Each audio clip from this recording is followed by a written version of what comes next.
Hello दोस्तों। Hello दोस्तों।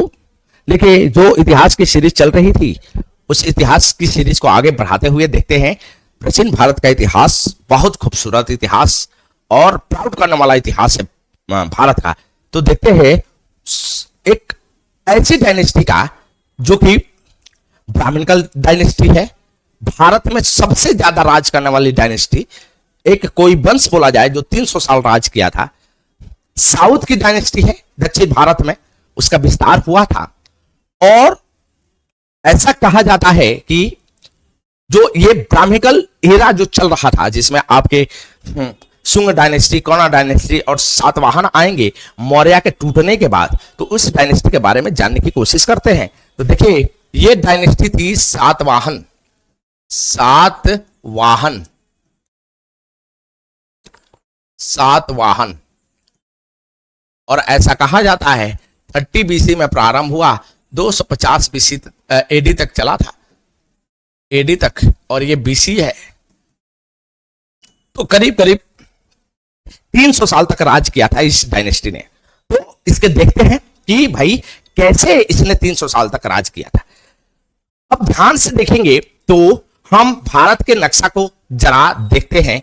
ये भारत के निचले वाले हिस्सा को, हमें ऊपरी वाले हिस्सा से इतना मतलब है नहीं, इसको जरा भारत के इस नक्शा को देखते हैं जो निचले हिस्सा है, और इससे जानने की कोशिश करते हैं कि ये सातवाहन कैसे फैला था भारत में। तो देखो बेटा, सातवाहन शब्द का अर्थ होता है, सातवाहन शब्द का अर्थ होता है 7 प्लस वाहन। और ये 7 घोड़े का वाहन किसका हुआ करता था? तो आप देखेंगे सूर्य को पुराणों में आपको कहा जाता है कि सूर्य जिसके 7 घोड़े हुआ करते थे। तो ये सातवाहन शब्द वहां से आया था। देखो बेटा, ऐसा हुआ था इतिहास में कि मौर्य डायनेस्टी टूटने के बाद, मौर्य वंश को टूटने के बाद 3 बड़ी डायनेस्टी बनी थी। शुंग डायनेस्टी जो पिछली वीडियो में पढ़े थे, एक और डायनेस्टी बनी थी जिसको कर्ण डायनेस्टी बोला जाता है, और आखिरी में सातवाहन आए थे। सातवाहन आए थे। मौर्य वंश को खत्म करके शुंग वंश आया था, शुंग को खत्म करके कर्ण वंश आया था, और कर्ण वंश को खत्म करके सातवाहन आए थे। और इसके बहुत सारे राजा हुए 300। लेकिन हमें बहुत सारे राजा के बारे में नहीं पढ़ना, उन्हीं राजा के बारे में पढ़ना है जो ग्रेट राजा थे इसके। ये जो सातवाहन डायनेस्टी है बेटा, ये जाना जाता है, जितने भी राजा देखेंगे किंग, वो अपने मां के नाम का प्रयोग करते हैं, मदर के नाम अपने नाम के साथ जोड़ते हैं। जैसे सतकर्णी है, गौतमी पुत्र सतकर्णी, उनको बोला जाता है गौतमी के पुत्र सतकर्णी। तो ऐसे नाम का प्रयोग करते थे। ब्राह्मण वंश था, ये तीनों के तीनों ब्राह्मण वंश था। मौर्य डायनेस्टी के टूटने के बाद कंटिन्यूअस 3 बड़े डायनेस्टी हुए, और तीनों के तीनों ब्राह्मण के, ये ब्राह्मण वंश माने जाते थे। सातवाहन भी उसी तरह का है। तो देखिए, इतिहास में यदि सातवाहन की उपज करे बेटा, तो ये जो एरिया है, ये सातवाहन का एरिया है, सातवाहन का, जिसमें आपके महाराष्ट्र वाला पार्ट, आंध्रा वाला पार्ट और कर्नाटका वाला पार्ट, ये कर्नाटका है, कर्नाटका, साथ में ये आंध्र वाला हिस्सा, और ये महाराष्ट्र वाला हिस्सा, ये सातवाहन का हिस्सा है। ये 3 राज्य में ये मौजूद थे शुरुआती दौर में। अब देखोगे तो इसके साथ ही उस समय की, जब हम मैप की बात करें, हम इतिहास मैप के साथ पढ़ रहे हैं, तो मैप जानना बहुत जरूरी है। आप देखोगे ये उत्तरी भारत में जो था, वो खासकर एक वंश था जिसको शक बोला जाता है। और शक इस समय 2, उसके 4 ब्रांचेस था, टोटल 5 ब्रांचेस भी है। उसमें 2 जो ब्रांच था, इनके साथ कॉन्फ्लिक्ट दिखाई देगा, डायरेक्ट कॉन्फ्लिक्ट दिखाई देगा। वो एक नासिक के, यहां नासिक मान लो, नासिक के नहपान थे, नहपान, और वहीं पर दूसरा जो दिखाई देगा वो आपको दिखाई देगा यहां पर उज्जैन में आपके रुद्रामन दिखाई देते हैं, रुद्रामन। साथ में आपको यहां पर कलिंग में, उड़ीसा में खेदी डायनेस्टी, खारवेल दिखाई देते हैं। महानतम राजा थे उस समय। मतलब जब इनका उत्थान हुआ सातवाहन का, तो सातवाहन 3 राज्य में, महाराष्ट्र में, आंध्र प्रदेश और कर्नाटका में, उनके ऊपर नहपान थे जो कि शक डायनेस्टी के थे, नासिक के नहपान कहा जाते थे। वहीं पर रुद्रामन उज्जैन में बैठे हुए थे, और छेदी डायनेस्टी जो कलिंगा में था, जो आज के उड़ीसा में, वहां पर खारवेल बैठे हुए थे। ये इनका जियोग्राफिकल एरिया था, उस समय का जियोग्राफिकल एरिया। ठीक है, इसको ध्यान से देखिए क्योंकि इन्हीं के साथ लड़ाई है, बहुत बिजोड़ लड़ाई है। वापस एक बार इस एरिया को देख लेते हैं। ऐसे ये ऊपर वाले एरिया से हमें अभी इतना मतलब नहीं है। यहां पर ये जो एरिया है, ये एरिया आपके किसके है? सातवाहन का, सातवाहन का। यहां पर पूरा एरिया शकों का है, शक जिसमें नहपान है, नहपान है। यहां बैठा है आपका मध्य प्रदेश में उज्जैन में, उज्जैन में बैठा है आपके कौन? रुद्रामन, रुद्रामन। और तीसरा यहां पर कलिंग में बैठा हुआ है छेदी डायनेस्टी, छेदी डायनेस्टी जिसका महानतम राजा खारवेल। ठीक है, ये पूरा का पूरा मानचित्र है सातवाहन का। अब देखिए सातवाहन के बारे में जानकारी जो स्रोत है हमारे, सातवाहन का जो सोर्स है वो कौन कौन सा सोर्स है? तो दो तरीके का सोर्स है बेटा। पहला है अभिलेख, अभिलेख। अभिलेख में क्या क्या आता है उसको ध्यान से देखेंगे। तो सातवाहन के बारे में जानकारी जो हमें होता है वो अभिलेखों से। तो एक है रानी नागनिका, नागनिका के नानघाट अभिलेख से एक अभिलेख ये है, रानी नागनिका के नानघाट अभिलेख से। दूसरा नासिक और कारवेल के अभिलेख से, अभिलेख से, जिसमें दो बंदे हैं खासकर। वो दो बंदे कौन कौन सा है? तो इसमें है एक तो सतकर्णी, गौतमी पुत्र सतकर्णी का है नासिक का अभिलेख, और साथ में उनकी जो माता श्री है गौतमी बालाश्री, उनका है नासिक के अभिलेख। गौतमी बालाश्री, गौतमी बालाश्री, बालाश्री इनकी मम्मी है, और यहां से हमें पता चलता है। इसके अलावा और सोर्स है, जैसे आपके अजंता के गुफा 9 और 10 से हमें इनके बारे में पता चलता है। इसके अलावा पुराण से पता चलता है, पुराण बहुत महत्वपूर्ण है। इसमें वायु पुराण, और दूसरा है मत्स्य पुराण, मत्स्य पुराण। दो तरीके की पुराण है जहां से इनके बारे में पता चलता है। अजंता के 9-10 गुफा से, पुराण में वायु पुराण, मत्स्य पुराण। यहां पर अभिलेख में रानी नागनिका के नानघाट अभिलेख से, नासिक और कारवे के अभिलेख से, जिसमें गौतमी बालाश्री का है। इसके अलावा जो हमें पता चलता है और जो सोर्सेस है, तो इसको ध्यान से देखेंगे। तो और सोर्सेस के बारे में हम बात करें तो यहां पर देख लीजिए और सोर्स क्या क्या है इनका। रुद्रामन के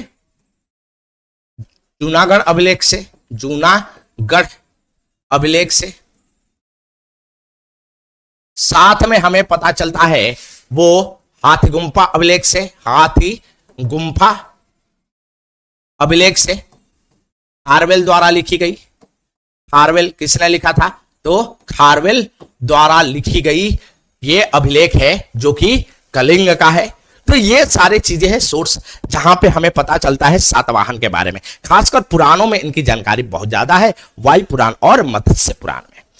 अब देखिए जो पहला राजा थे किसके? सातवाहन के पहला जो संस्थापक माने जाते हैं, संस्थापक जिसने शुरुआत करी वो थे आपके श्रीमुख। श्रीमुख ने, सिमुख कहा जाता है, सुमुख, मुख। इन्होंने स्टार्ट किया था सातवाहन। ये कानवा के जो आखिरी राजा थे उनको मार के सातवाहन आया था। महाराष्ट्र, आंध्र प्रदेश और कर्नाटका में था, इसलिए आंध्र सातवाहन भी बोला जाता है। आंध्र सातवाहन भी इनको बोला जाता है, सातवाहन भी बोला जाता है, इसलिए इनको आंध्र सातवाहन बोला जाता है। यही कारण है कि इनको आंध्र सातवाहन भी बोला जाता है। अब देखिए कुछ राजा हैं इनके, और राजा में से सबसे पहले राजा जो इनके आते हैं सतकर्णी प्रथम, सतकर्णी प्रथम, जो कि वास्तविक संस्थापक है, रियल फाउंडर है, रियल फाउंडर है, फाउंडर है किसके? सातवाहन के। सातवाहन के संस्थापक मतलब शुरुआत किसने किया था? सिमुख ने किया था। और रियल फाउंडर कौन है? तो सतकर्णी प्रथम है।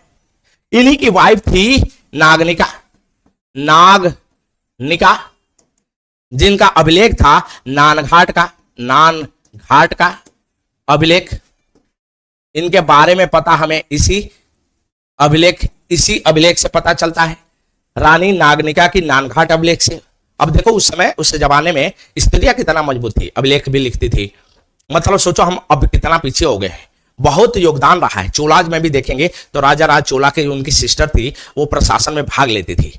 तो वैसे ही आप देखोगे नागनिका है, बालाश्री जो गौतमी पुत्र सतकर्णी के माता हैं, गौतमी बालाश्री, उन्होंने के भी प्रशासन में बड़ा सहयोग रहा है। और ये कारण है कि सातवाहना है ना, पहली ऐसी डायनेस्टी है विश्व की जो अपने मां का नाम का प्रयोग करता है अपने नाम के आगे, और कोई भी डायनेस्टी आपको देखने को नहीं मिलेगा।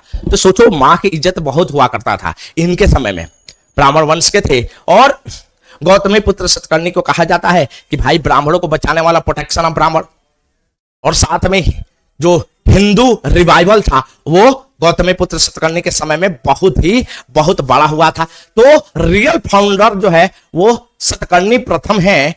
वो ये जो सतकर्णी प्रथम है, ये कहा जाता है कि 2 अश्वमेध यज्ञ कहवाए थे, अश्वमेध यज्ञ कहलाए थे। इसके साथ ये यज्ञ, अब ब्राह्मणिकल थॉट के लोग थे तो यज्ञ तो कहवाएंगे ही। आपके शुंग डायनेस्टी में भी देखने को मिलेगा, पुष्पमित्र शुंग ने 2 यज्ञ कहवाया था। साथ में ही आप देखेंगे तो इनकी उपाधि जो धारण करी, उपाधि वो धारण क्या करी? तो सतकर्णी प्रथम ने जो उपाधि धारण करी वो दक्षिणापति की।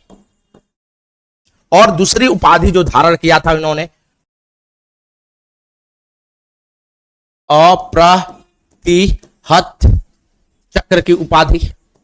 दूसरा उपाधि इन्होंने अप्रतिहत चक्र की उपाधि धारण करी, न हारने वाला, कभी डिफीट ना होने वाला राजा, ये कभी डिफीट नहीं हुए। इसलिए इन्होंने जो मालवा स्टाइल का मुद्रा छपवाए थे, जिसमें इनका और इनकी वाइफ का फोटो था, नागनिका का, मालवा स्टाइल में बोला जाता है। और इनके सिक्के को श्रीसत बोला जाता है, श्रीसत सिक्के को बोला जाता था। तो ये पहला फाउंडर थे सतकर्णी प्रथम जो कि वास्तविक संस्थापक सातवाहन का। इनके बारे में जानकारी हमें नागनिका के नानघाट अभिलेख से मिलता है, जो उनकी वाइफ थी। इनकी 2 उपाधियां है, दक्षिणापति और अप्रतिहत चक्र, जो कभी ना हारने वाला। इनके मुद्रा जो है आपके वो दिखाई देते हैं, और किसमें दिखाई देता है? तो आगे चल के शीशे में दिखाई देंगे, चांदी के सिक्के भी आपको दिखाई देता है। और इकलौता ऐसी डायनेस्टी है जो शीशे की शीशा का आपके कॉइन चलाया था। तो उसके बाद इनके महानतम एक राजा आए, हाल बहुत महानतम राजा थे। और हाल जो थे वो कवि थे, एक तरीके से कवि के रूप में जाना जाता है। हाल को कवि कहा जाता है बेटा। गथा सप्तशती इन्होंने ही लिखा था, गथा सप्तशती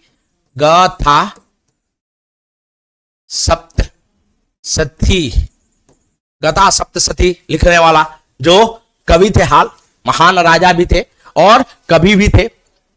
हाल ने जो कवियों का पेट्रोनाइज बहुत किया था। इनके राज्य में बहुत सारे कवि हुआ करते थे, और उसी कवि में से एक तो गुणाढ़ थे, गुणाढ़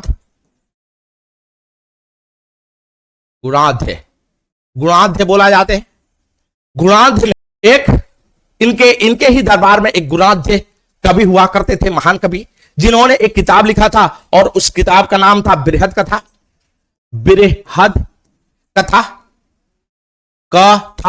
गुणांत द्वारा लिखा हुआ है।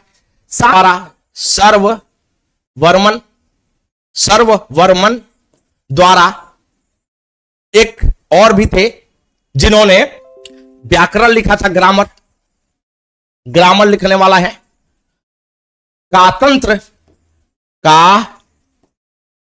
तंत्र व्याकरण लिखे थे, तो जाने जाते थे वो एक महान कवि के रूप में। उन्हें कवि का पेट्रोनाइज भी किया था, और उन कवियों में से सबसे दो महान एक कवि थे, वो बृहत कथा का जो लिखा था वो किसने लिखा था, तो वो गुणाध्याय ने लिखा था। वहीं पर ग्रामर, कातंत्र नामक ग्रामर लिखा गया था सर्ववर्मन से। तो हाल जो है वो लड़ाई में भी बहुत भयानक थे, और साथ में एक बहुत बड़ा कवि भी थे, और कवियों को मानते थे, अपने दरबार में लाते थे। ये महान कवि रहे हैं।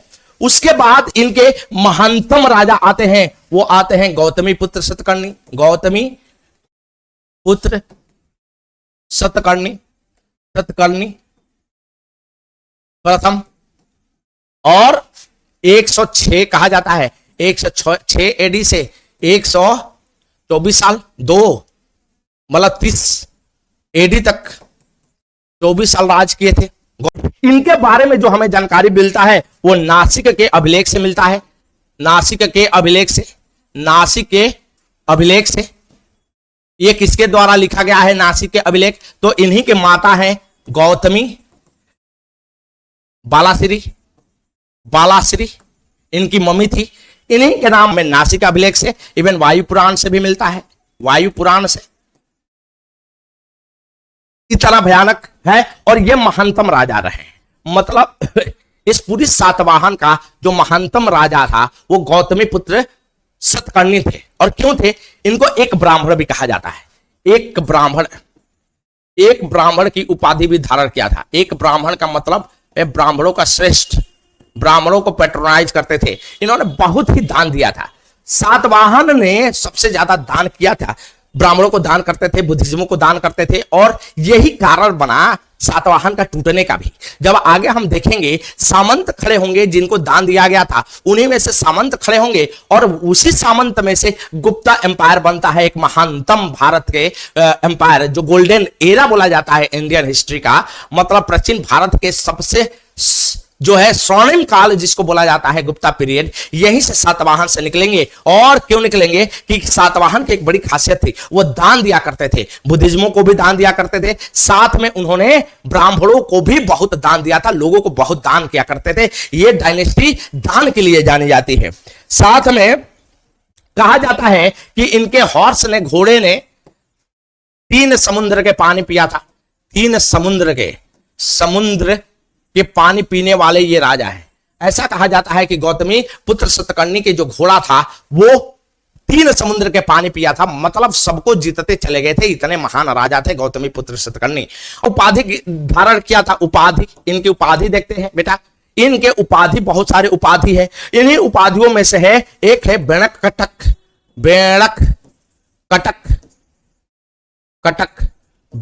स्वामी, और इसी के नाम पर एक नगर भी बनवाया था इन्होंने। बेणक कटक स्वामी इनकी उपाधि हुआ करती थी। एक ब्राह्मण की उपाधि धारण किया था, ब्राह्मणों का प्रोटेक्टर, जो ब्राह्मणों को बचाने वाला, हिंदू का रिवाइवल, जो हिंदू को रिवाइव करता है, हिंदू को वापस वैदिक कल्चर में लेकर आता है। इसके साथ ही ये बेणक कटक स्वामी की उपाधि धारण किया था, बेणक कटक स्वामी। और इसमें एक नगर का भी स्थापना किया था जिसको बेणक कटक नगर बोला जाता है। इन्होंने बौद्ध धर्म के लिए दान भी दिया था। बौद्ध धर्म के लिए दान दिया था 2 गांवों का, एक अजकालिका, एक करजक 2 गांव दान में दिए थे बुद्ध धर्म में। तो बुद्धों को भी मानने वाले थे बुद्ध धर्म में। 2 गांवों को इनका जो साम्राज्य था वो सबसे बड़ा साम्राज्य सातवाहन का बना। संगम में चोल चेरा पांड्या बचा है, तो ये बचा रहता है। ये आपके कर्नाटका तक इन्होंने अपने राज्य को बढ़ाया। बहुत बड़ा राज्य को इन्होंने बना दिया था। इन्होंने इस शक के जो नासिक में बैठा हुआ था, नासिक में नहपान को हराने वाले, ये नहपान को एक महान शासक थे शक का, जिनको हराया था नहपान को हराने के बाद जो ऊपर वाला हिस्सा है महाराष्ट्र का वो सातवाहन के अंदर लेकर आ गए थे। और इसीलिए इनका देखोगे तो 8000 सिक्का भी कॉइन भी मिला है। 8000 नासिक से इनके कॉइन मिले हैं ये नहपान को हराने वाले। तो इसीलिए कहा जाता है सातवाहन का सबसे महानतम राजा वो कौन थे? तो ये थे आपके, ऐसे देखोगे तो कौन थे? तो ये थे गौतमी पुत्र सतकर्णी, ये महानतम राजा। इनके बारे में देख लो, इनकी जानकारी अभिलेख से पता चलती है। कौन सी? तो नासिक के इनकी ही मम्मी की गौतमी बालाश्री की, और वायु पुराण से भी पता चलता है, मत्स्य पुराण से भी पता चलता है। इनको एक ब्राह्मण भी कहा जाता था। वेंकटक स्वामी नगर का भी स्थापना किया था क्योंकि ये इनकी उपाधि हुआ करती थी। साथ में 3 समुद्र के पानी पिया था इनके घोड़े ने, और 2 गांव अजकालिका और करजक गांव को बुद्धिज्मों को दान दिए थे। ये दान ही बहुत थे। 8000 सिक्के मिले हैं, और गोदावरी से लेकर कर्नाटका तक इनके साम्राज्य, इतना बड़ा साम्राज्य को इन्होंने फैला दिया था सतकर्णी ने। नहपान को हराया था जो शक के महानतम राजाओं में से आता है। इसके बाद इनके पुत्र आते हैं, आखिरी जो महानतम राजा है वो आते हैं वशिष्ठी पुत्र पुलवामी। ये 130 से एडी से 130 एडी से 24 साल ये भी रहते हैं, 154 एडी तक इनके महानतम ये भी राजा। जो इनके बेटा थे वैसे ही गौतमी पुत्र सतकर्णी जैसे महानतम राजा पैदा हुए। इन्होंने भी रुद्रामन, उज्जैन के रुद्रामन को, यहां देखे बेटा, ये जो उज्जैन में बैठा हुआ था, उज्जैन में रुद्रामन बैठे हुए थे, रुद्रामन जिन्होंने जूनागढ़ अभिलेख लिखा था।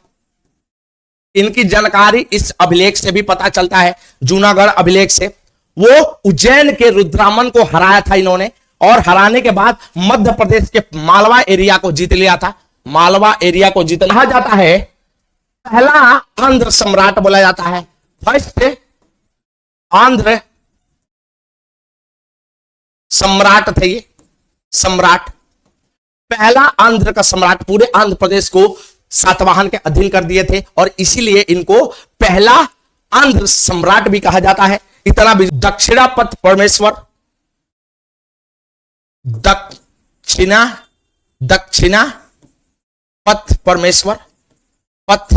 परमेश्वर, पहली बार ईश्वर की उपाधि धारण करी।